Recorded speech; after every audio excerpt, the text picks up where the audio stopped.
Bonjour à tous, le grand jour est enfin arrivé. Dans quelques heures, les Lions joueront leur survie dans cette Coupe du Monde 2026. Seattle retient son souffle et tout le Sénégal aussi. Premier arrêt dans la tanière, mauvaise nouvelle mais sans véritable surprise. Edouard Mendy est officiellement forfait pour le choc face à la Belgique ce soir. En conférence de presse, Pape Thiaw a confirmé que le portier sénégalais a retrouvé le groupe après un passage dans son club d'Al Ahly pour des examens médicaux. Le sélectionneur reste toutefois optimiste. L'objectif est simple, battre la Belgique pour espérer récupérer son gardien pour la suite de la compétition. Pendant ce temps, le mercato européen s'emballe et les Sénégalais sont au cœur de toutes les convoitises.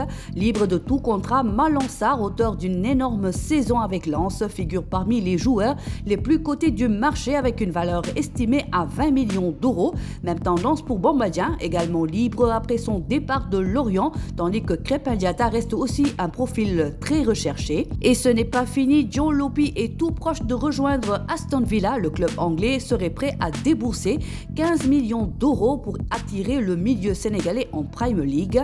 Du côté des départs, le RFC Serein se sépare de Djibril Diarra, Cheikhou Ndiaye et Abdoulaye Agnba, pendant que Fodé Ballo-Touré quitte officiellement le FC Metz.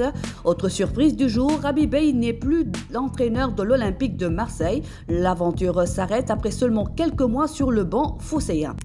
Et on termine sur une excellente nouvelle pour le basket sénégalais. Après avoir été sacré champion d'Espagne avec Valence, Branco Baggio franchit un cap monumental. Le capitaine des Lions rejoint le mythique Panathinaikos pour les 3 prochaines saisons. Un transfert de prestige qui confirme son statut parmi les meilleurs meneurs d'Europe. Voilà pour l'essentiel de l'actualité sportive et maintenant place au terrain. Dans quelques heures, les Lions défient la Belgique avec un seul objectif, continuer de faire rêver tout un peuple. Allez les Lions et rendez-vous demain pour débriefer ce choc mondial.